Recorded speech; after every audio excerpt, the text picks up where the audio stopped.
Hello everyone, welcome back. So today we will be entering chapter 10's tutorial.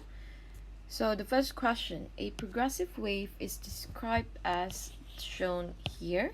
So x and y are in centimeter and t here is in seconds. So we have to determine the following from this wave, which are wavelength, frequency, speed, and then the maximum value of dy over dt at x equal to 0. So what does this value referring to? And then question B, given a progressive wave with function this here, x and y are in meters, t is in seconds, we have to determine the following here. Alright? Okay, so question number 1. Okay, so the equation is y equal to 2 sine 2 pi ni I'm just gonna directly darab dengan di dalam tu lah. Okay, so 2 pi over 80 x. Okay, so we have the standard wave equation which is equal to y a sine omega t plus kx. Kan? This is the general equation. Okay, so we have to find the wavelength. So the wavelength lambda can be found using the wave number. So wave number is equal to k 2 pi over lambda. So basically lambda is equal to 2 pi over k, where k here is the wave number, which is 2 pi over 80.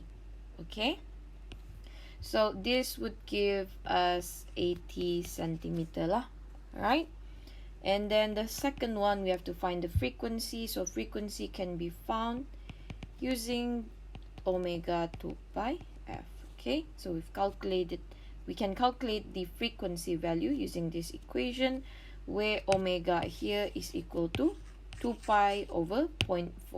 Okay, right? So from there you will then get the frequency to be equal, omega over 2 pi. Frequency to be equal to 2.5 hertz lah. Okay, alright, and then what do we have to find? The speed. Okay, so the speed, we are using v equal to f lambda. Okay, so we've calculated both of that, so just substitute, then you'll get the speed to be equal to 200 centimeter per second. Okay, so that is the wave speed lah. And then lastly, we have to calculate dy over dt at x is equal to 0. So dy over dt is basically telling us to differentiate the equation of y in terms of time. Okay, so let us differentiate this in terms of time. 2 pi 0.4 t plus 2 pi over 80x. Okay, so differentiate in terms of time, we are only gonna be looking at t lah, t saja. So this is gonna be 2 pi cos lah, cos 2 pi over 0.4, sorry, I forgot this one, 2 pi over 0.4 t plus 2 pi over 80x. Okay, so di sini dia sudah tulis 2 let x equal to 0. So at x equal to 0, dy over dt is just 10 pi cos 2 pi t over 0.4. Okay, so dia tinggal macam tu lagi lah. Okay, so this one ni dia sudah letak x equal to 0, so dia jadi hilang. So we are only left with this. Okay, so what does this mean? It is actually telling us the maximum vibrational speed of the particles. Why is it the vibrational speed of the particles? Is because y here is the displacement, kan? Displacement. So velocity is the rate of change of displacement. So bila kita differentiate in terms of time, it is telling us about the vibrational speed. Okay, so kalau maximum tu maksudnya bila this thing here is equal to 1, it will gives us the maximum vibrational speed of the particles lah. Okay, so tulis je lah, dy over dt is at a maximum when cos 2 pi over 0.4 t is equal to 1.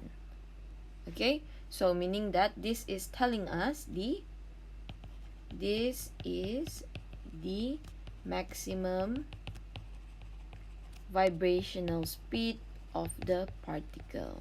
Vibrational speed of the particle. Okay, so that is how you answer question 1A. Okay, then question 1B pula.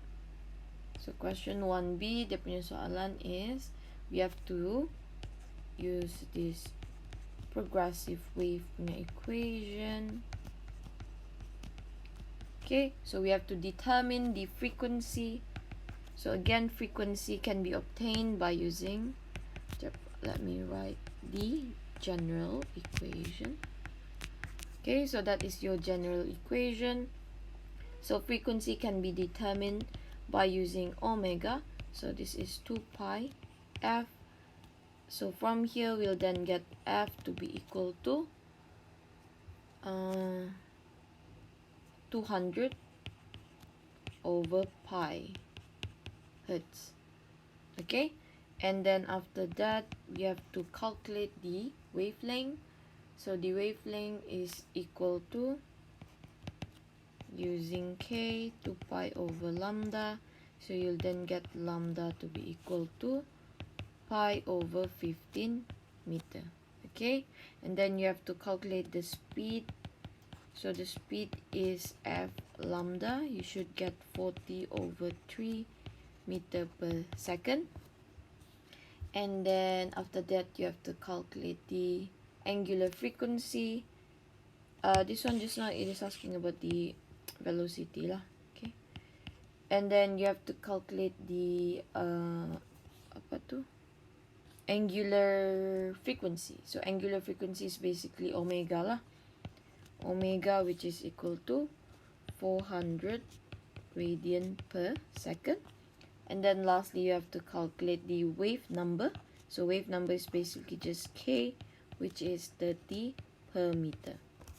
Okay, alright, and then yeah, so that is basically the solution for question number 1.